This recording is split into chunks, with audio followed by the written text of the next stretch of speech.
또 복된 새벽 예배로 주님과 동행하시기 위해서 이 자리에 오신 우리 모든 성도님들 한 분 한 분 위에 주님의 크신 은혜와 또 사랑이 함께 하시기를 축복을 드립니다.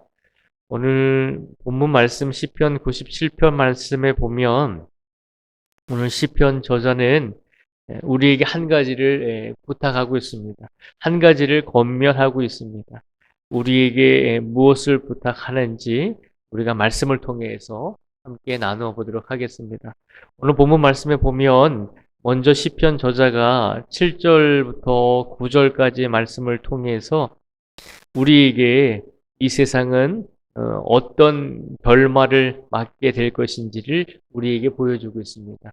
7절부터 9절까지 말씀을 제가 다시 한번 읽어드리겠습니다. 7절부터 9절까지 말씀에 보면요. 조각한 신상을 섬기며 허무한 것으로 자랑하는 자는 다 수치를 당할 것이다. 너희 신들아 여호와께 경배할지어다. 여호와여 시온이 주의 심판을 듣고 기뻐하며 유다의 딸들이 즐거워하였나이다. 여호와여 주는 온 땅 위에 지존하시고 모든 신들보다 위에 계십니다. 아멘.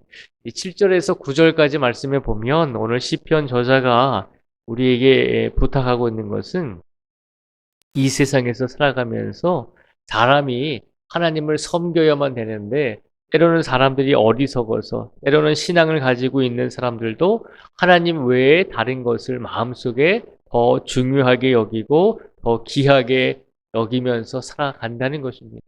우리가 생각으로는 우리는 하나님을 믿고 우리는 우상을 섬기지 않습니다라고 그렇게 이야기할 수 있습니다. 근데 가만히 보면 우리의 생각으로는 하나님을 믿고 고백한다라고 말하면서 우리의 마음속에 또 우리의 삶 속에서 우리가 하나님보다도 더 다른 것을 소중하게 여기고 다른 것을 귀하게 여기면서 하나님보다도 더 우리가 그것들을 더 마음속에 품고 살아갈 때가 많이 있다는 것이죠. 살아가다 보면 물질이 우리 가슴에 하나님보다 더 하나님의 자리를 차지하고 있는 경우도 있고, 살아가다 보면 물질 외에 다른 것들이 세상에서 우리가 추구하는 것들이 하나님의 자리를 우리 마음속에서 대신 차지하고 있을 때가 있다는 것이죠. 그래서 오늘 본문 시편 97편의 저자는 우리에게 분명히 말합니다. 7절에도 보면요. 도각한 신상을 섬기며 허무한 것으로 자랑하는 자는 다 수치를 당할 것이라. 너희 신들아 여호와께 경배할지어다 라고 말하고 있습니다. 하나님 외에 다른 것을 섬기고 하나님 외에 다른 것을 소중하게 여기는 사람들은 언젠가는 세상에 마지막이 오게 된다는 것입니다. 언젠가는 하나님께서 예수 그리스도를 이 땅에 보내주셔서 마지막 종말의 때, 심판의 때를 이루실 때 하나님 외에 다른 것을 섬기면서 우상을 섬겼던 사람들은 하나님 앞에서 수치를 당하게 될 것임을 우리에게 보여주고 있습니다. 그래서 불교는 인생을 사람의 삶이 죽으면 거기서 끝나는 것이 아니라 살아생전에 좋은 일을 하고 살아생전에 여러 가지 또 뭐 귀한 일을 하면 다음 생에 더 좋은 모습으로 더 좋은 집안에서 태어난다고 그렇게 이야기하잖아요. 그래서 불교는 사람의 인생을 바라보면서 원으로서 이렇게 이야기하잖아요. 계속 돌고 돈다라고 그렇게 얘기하잖아요. 살아있을 때 조금 잘못 사는 사람들은 좀 뭐 이상한 뭐 동물들로 태어나기도 하고 또 안 좋게 태어나기도 한다고 하잖아요. 그래서 불교의 인생의 시간은 계속 원의 시간이거든요. 계속 반복되는 시간이거든요. 우리 기독교의 시간은 직선의 시간의 개념이에요. 창조 때가 있으면 마지막 때, 종말의 때가 있다는 거죠. 그래서 저희 기독교의 시간은 창조 때부터 마지막 종말의 때, 예수님께서 이 땅에 오실 때까지 계속 끊임없이 달려가는 시간이거든요. 그래서 오늘 시편 97편의 말씀을 통해서 그것을 말씀하고 있는 것입니다. 언젠가는 이 세상에 마지막 때가 임할 것인데 그 마지막 때가 임할 때 하나님을 섬기지 않고 하나님을 의지하지 않고 사람들이 만들어 놓은 우상이나 사람들이 만들어 놓은 그런 어떤 물질들을 섬기던 사람들은 결국은 수치를 당하게 될 것이다라고 우리에게 이 세상의 마지막 결론은, 이 세상의 마지막 결과는 분명히 하나님의 의가 또 예수 그리스도께서 임하셔서 이 세상의 선과 악을 분명히 심판하실 것이다라고 하는 말씀을 선포하고 있는 것입니다. 그러면서 이 세상의 창조 때가 시작이 되었고, 그리고 마지막 종말의 때를 향해 이 세상이 가고 있으니 우리에게 이 시편 저자는 한 가지를 권면합니다. 이런 세상 속에서 우리가 어떤 마음을 가지고 살아가야 될까라고 물었을 때, 오늘 시편 저자는 10절에서 12절까지의 말씀을 통해서 우리에게 한 가지 말씀을 부탁하고 있습니다. 10절부터 12절까지의 말씀을 제가 읽어드리겠습니다. 여호와를 사랑하는 너희여, 악을 미워하라. 그가 그의 성도의 영혼을 보존하사 악인의 손에서 건지시느니라. 의인을 위하여 빛을 뿌리고 마음이 정직한 자를 위하여 기쁨을 뿌리시는도다. 의인이여, 너희는 여호와로 말미암아 기뻐하며 그의 거룩한 이름에 감사할지어다. 아멘.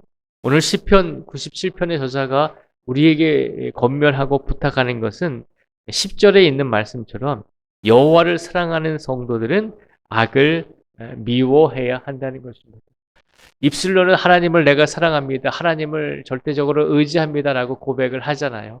그렇게 말하면서 세상에서 악을 따라가지 말라는 것입니다. 하나님을 사랑하면 동시에 악을 사랑할 수는 없다는 것입니다. 악을 사랑하면서 동시에 하나님을 또한 사랑할 수는 없다는 것이죠. 그래서 오늘 시편 저자는 우리에게 한 가지를 부탁하고 있는 것입니다. 하나님을 사랑하는 성도라면 당연히 우리의 삶 속에서 악을 미워하고 악을 멀리 할 수 있어야 한다는 것입니다. 하나님께서는 우리가 악을 미워하고 악을 멀리 할 수 있도록 하나님께서는 우리의 영혼을 오늘도 보존하사 우리를 지켜주시고 보호하여 주시고 우리를 살펴주심으로 우리를 악인의 손에서 건져 주신다는 것을 기억하라는 것입니다. 하나님께서는 우리의 영혼을 이렇게 악인의 손에서 건져 주시기를 원하는데 우리가 악을 사랑하면 안 되잖아요. 그래서 오늘 세상을 살아가면서 하나님을 사랑하는 성도라면, 하나님을 사랑하는 마음을 가지고 있다면 당연히 악을 미워하면서 악을 멀리하면서 살아가는 성도가 되기 위해서 우리의 삶 속에서 최선을 다하라는 것입니다. 악이라고 하는 것은 하나님께서 원하시지 않는 길을 가는 것입니다. 하나님께서 바라시지 않는 일을 행하는 것이 악이죠. 오늘 이 시간 하나님께서 우리에게 분명히 말씀을 주실 것입니다. 우리가 어떤 일을 결정할 때, 어떤 것을 선택할 때 내가 기독교인으로서, 신앙인으로서 이것을 선택하는 것이 옳은가 아니면 옳지 않은가라고 질문했을 때 하나님께서는 우리 안에 있는 양심을 통해서 우리에게 분명히 말씀해 주고 계신다는 것입니다. 오늘도 하나님께서 우리가 기도하고 간구할 때 우리가 어떤 삶을 살아가야 할지를 분명히 말씀으로 하나님께서 우리에게 선포해 주실 줄 믿습니다.